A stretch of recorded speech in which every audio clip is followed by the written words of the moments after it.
Tal vez la medida de tendencia central más conocida es la media aritmética. También se le conoce como promedio o simplemente media. Nos sirve para determinar características predominantes en poblaciones o segmentos de estas, es decir, nos dice qué es lo que representa la mayoría de los individuos que estamos estudiando. Podemos decir que esta medida es totalmente numérica, o sea, solo puede calcularse con variables cuantitativas y considera a todos los valores de cada uno de los individuos. Dado a que es un valor que representa a la mayoría de los integrantes de la población, su resultado se encuentra entre el valor menor y el mayor de los datos observados. Por lo tanto, si calculamos en distribuciones de frecuencias con datos agrupados, no se puede calcular si tenemos clases abiertas. Así, cada distribución de frecuencias tiene una sola media aritmética, a diferencia de otras medidas como la moda. El cálculo de esta medida se puede obtener con la siguiente fórmula. Tenemos X, esto es, cada uno de los datos observados, o mejor dicho, lo que nos respondió cada individuo de nuestra población estudiada, y N, que es el número de observaciones o entrevistados. Lo primero que tenemos que hacer, como lo indica este símbolo denominado sumatoria, es sumar cada una de nuestras observaciones. Como segundo paso, tenemos que dividir la suma entre el número de datos representado en nuestra fórmula como n. En la fórmula para la muestra, el procedimiento es exactamente el mismo. Sin embargo, es importante reconocer cómo los símbolos son diferentes, ya que esto será de gran importancia cuando se tomen estudios avanzados de estadística.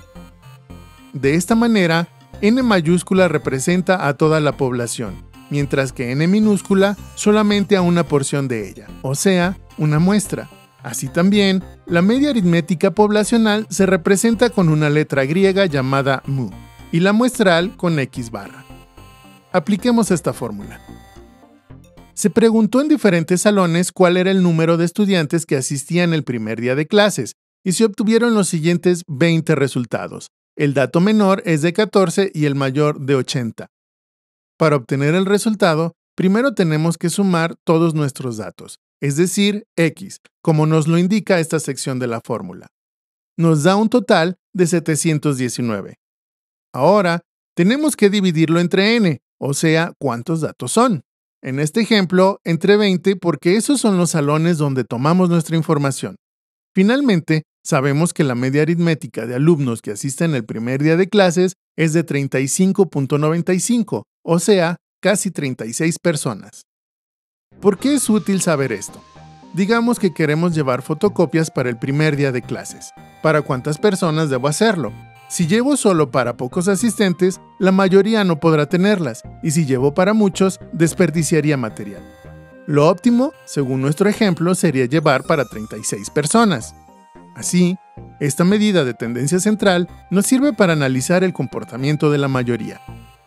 Existen situaciones en las que no podemos disponer de cada uno de los datos, como por ejemplo cuando investigamos en fuentes documentales como libros, anuarios o internet. En la mayoría de los casos, solo podemos disponer de la distribución de frecuencias, es decir, los datos organizados en pequeños grupos llamados clases.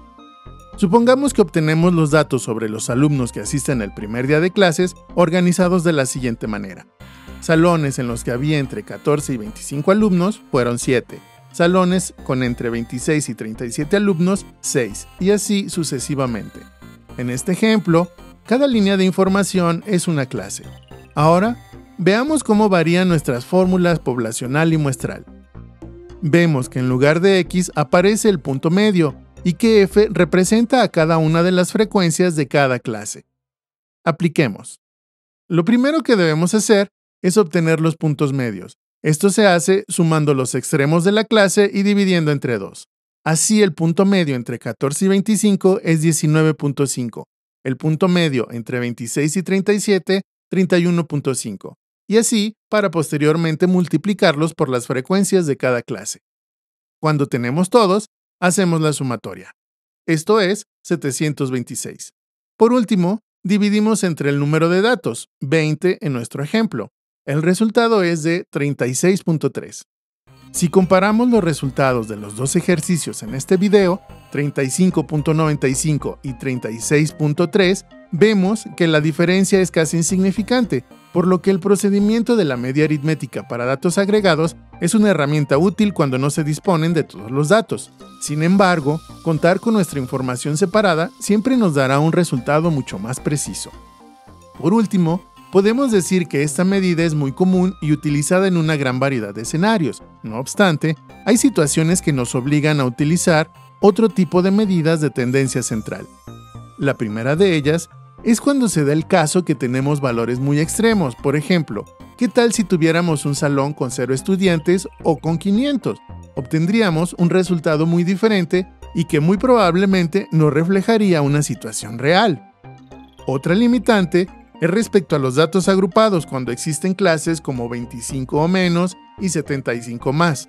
A estas se les llaman clases abiertas y no nos permiten obtener el punto medio, por lo tanto, no podemos calcular nuestra media aritmética. Espero que este video te sea de gran ayuda para estudiar este tema. La estadística es muy útil para comprender y analizar muchas situaciones en diversas áreas de la ciencia. Hasta pronto.